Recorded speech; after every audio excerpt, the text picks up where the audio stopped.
The silence shattered before anyone expected it to. Princess Anne never raised her voice. She never needed to. When she placed a slim leather folder onto the polished table and Princess Charlotte looked directly across the room without blinking, even the advisors stopped breathing. Meghan's expression barely changed, but her fingers tightened around the edge of her chair. Whatever was inside that folder had already turned the room against itself.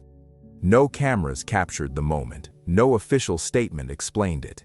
Yet within hours, whispers escaped the walls, and one question exploded across Britain. What had Anne and Charlotte revealed that left even the palace scrambling? Before we continue, take a second to like the video, subscribe, and tell us where you're watching from. Now let's uncover what really happened. For months, rumors had drifted through royal circles like harmless smoke, private meetings, unusual security requests, documents moving between offices that rarely spoke to one another. Most dismissed them as another cycle of palace gossip.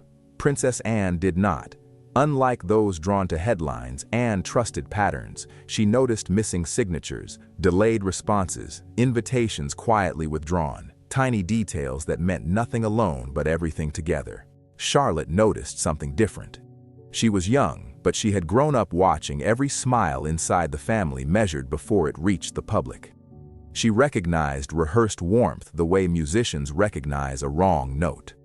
One particular exchange during a private family gathering stayed with her long after everyone else forgot it.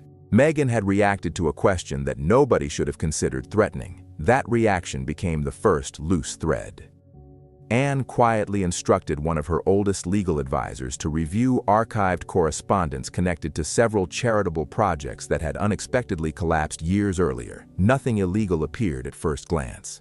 But buried inside forgotten files sat a series of inconsistencies nobody had connected before. The dates didn't match, neither did the approvals. Some documents appeared to reference conversations that could not possibly have happened when they claimed. It wasn't proof. It was something far more dangerous. It was a pattern. As investigators quietly reconstructed the timeline, another surprise arrived from somewhere nobody expected. A former communications consultant requested a confidential meeting. He wasn't seeking money. He wasn't seeking revenge. He simply admitted he could no longer live with what he knew. He described strategy meetings where perception mattered more than truth. Stories adjusted before reaching journalists. Personal disagreements reframed into public sympathy. Family tensions carefully amplified because conflict attracted attention far faster than peace ever could. Yet even his testimony wasn't the bombshell. His final sentence was, he claimed someone else possessed recordings. Nobody knew who. Nobody knew whether they still existed. But if they did, they could destroy carefully constructed narratives that had survived for years. That possibility transformed quiet concern into outright panic. Meanwhile, Charlotte stumbled into something entirely different. While reviewing old family photographs for a charitable exhibition, she noticed several images had disappeared from the archive. Not misplaced, removed. Each missing photograph happened to include the same handful of people. That coincidence became impossible to ignore. The palace archivist insisted there had been an administrative error. Anne didn't believe it. She ordered a deeper review. The missing photographs resurfaced 48 hours later. Inside an unmarked storage box, alongside handwritten notes that nobody admitted writing. Those notes suggested private conversations had been selectively remembered in later public accounts. The evidence still wasn't complete, but every answer created two new questions. Then everything changed. An encrypted drive arrived anonymously. No return address, no fingerprints, only a handwritten message. The truth doesn't disappear, it waits.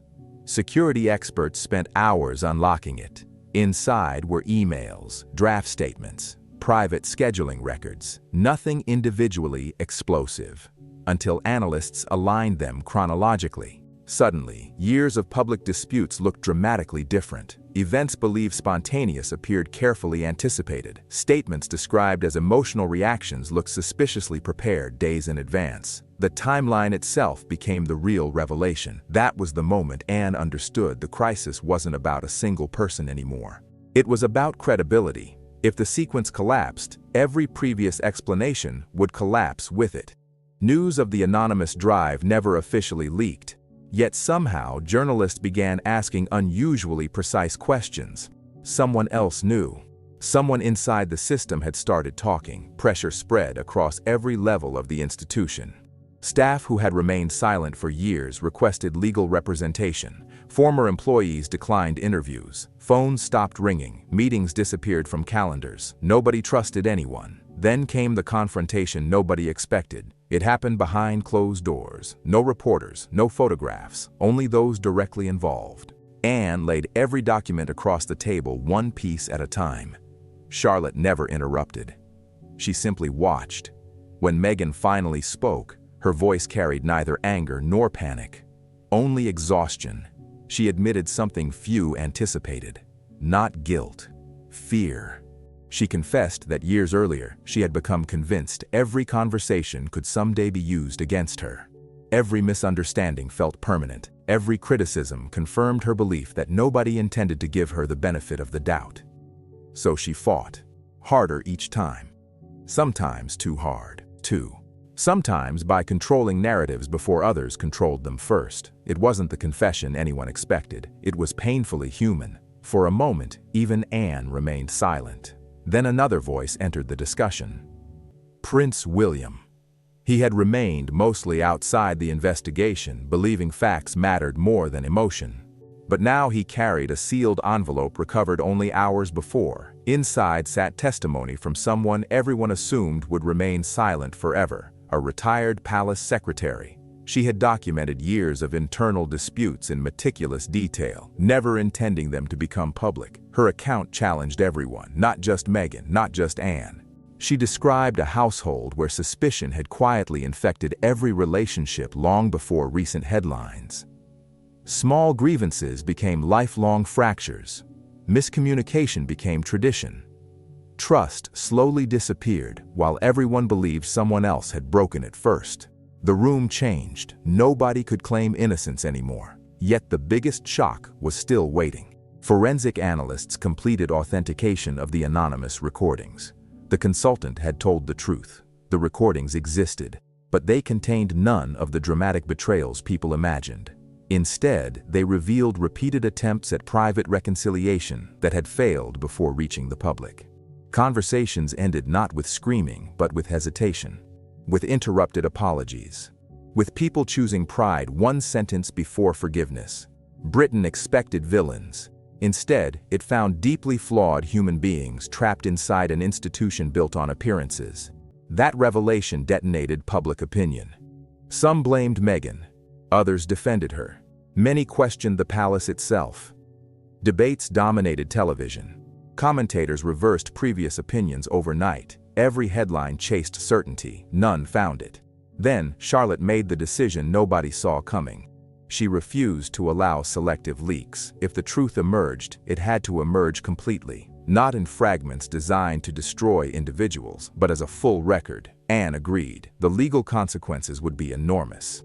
The reputational damage unavoidable, yet half-truths had already caused enough destruction.